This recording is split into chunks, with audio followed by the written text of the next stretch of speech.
بسم اللہ کھانے کا پتہ ہی نہیں رہا. ہمارے جو اسلاف کا طریقہ تھا، جو بزرگوں کا طریقہ تھا، جب بچے 4 ماہ پلس ہوتے تھے، 4 مہینے 10 دن کے بچے ہو جاتے تھے، 4 سال 4 مہینے 10 دن کا جب بچہ ہوتا تھا، بسم اللہ خوانی ان کی ہوا کرتی تھی.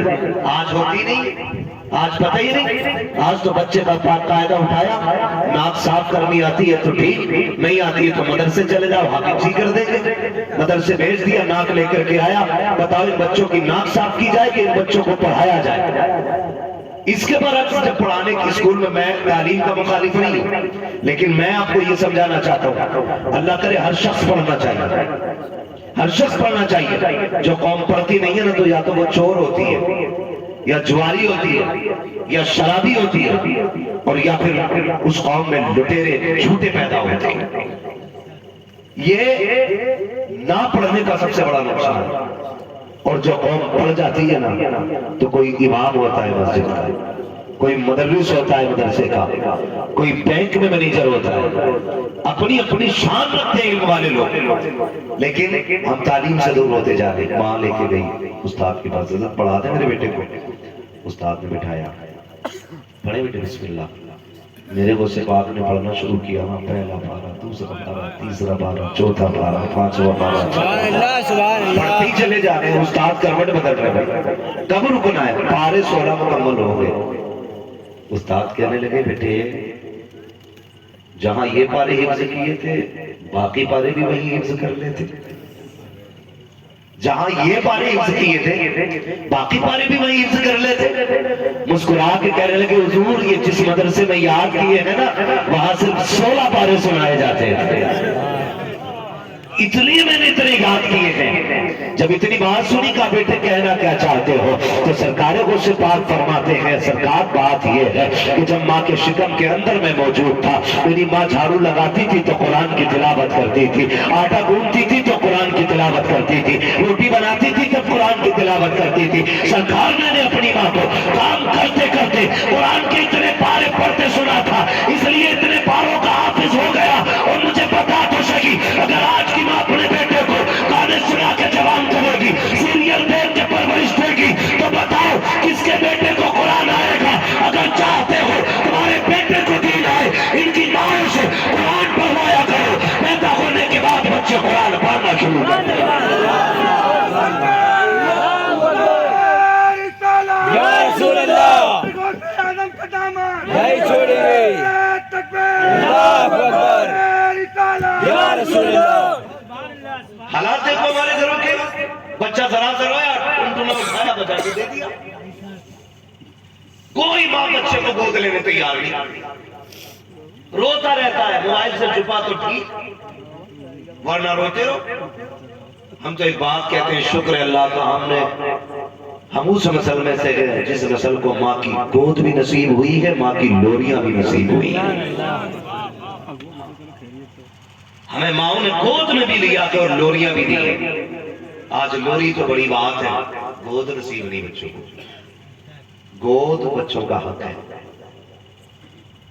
گود بچوں کا حق ہے. منور رانا نے کہا تھا بلندیوں کا بڑے سے بڑا نشان چھوا، اٹھایا گود میں ماں نے تبا سان چھوا.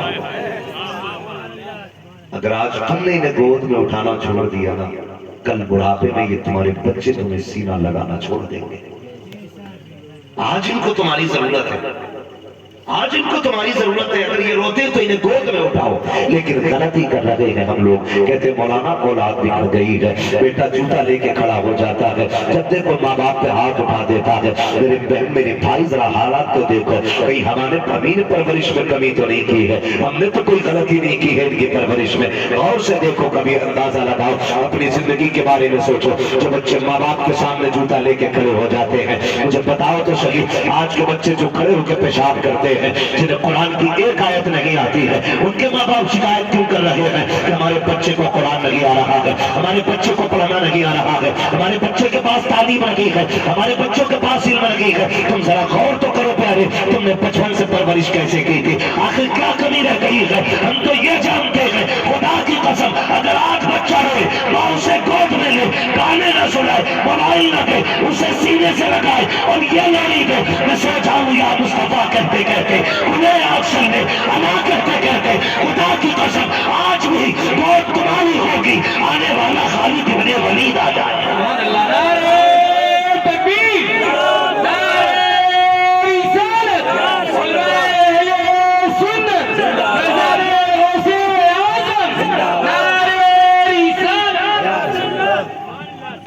میں گزارش کروں گا ماں بہنوں سے اپنے بچوں کو گود میں رکھا انہیں اپنی زبان کی لوریاں دیا۔ یہ بات تو بڑی مشہور ہے نا، کہا جاتا ماں کا دودھ پیا ہے تو سامنے آ، یہ بولا جاتا ہے ماں کا دودھ پیا تو آ سامنے۔ آج تک کسی نے نہیں کہا ڈبے کا پیا تو سامنے آ، ہاں ہرن کا دودھ پیا ہے تو سامنے آ، کسی نے آج تک نہیں کہا۔ صرف ماں کے دودھ کو کیوں کہا جاتا ہے؟ اس لیے کہ بچے کے لیے سب سے زیادہ طاقت اللہ نے ماں کے دودھ میں رکھی ہے، یہ یاد رکھیے، سب سے زیادہ طاقت ماں کے دودھ میں رکھی ہے بچے کے لیے۔ اس لیے یہ بات کہی جاتی ہے ماں کا دودھ اور ماں کی گود بچے کے لیے سب سے زیادہ اہم ہوتی ہے۔ یہ دونوں چیزیں سب سے زیادہ اہم ہوتی ہے۔ وہ بچے جن کی پرورش ماں نے گود میں لے کے کی ہو، اور وہ بچے جو ماں کی گود سے پیدا ہونے کے بعد محروم ہو گئے ہوں، ان دونوں بچوں کو کھڑا کر کے دیکھنا۔ تہذیب میں بھی زمین و آسمان کا فرق ہوگا اور ان کی تربیت میں بھی زمین و آسمان کا فرق ہوگا۔ ماں کی گود بڑی چیز ہوتی ہے، تو غوث پاک نے ماں کے شکم کے اندر رہ کر کے نہ قرآن کی تعریف کی، ماں کے شکم کے اندر رہ کر۔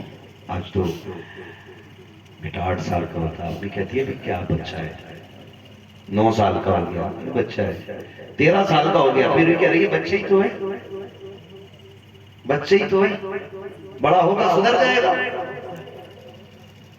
بڑا ہوگا سنور جائے گا۔ نہیں بھائی، بچے 13 سال بعد نہیں صبر کرتے، بچے ماں کے شکم سے صبر کا شروع ہوتے ہیں۔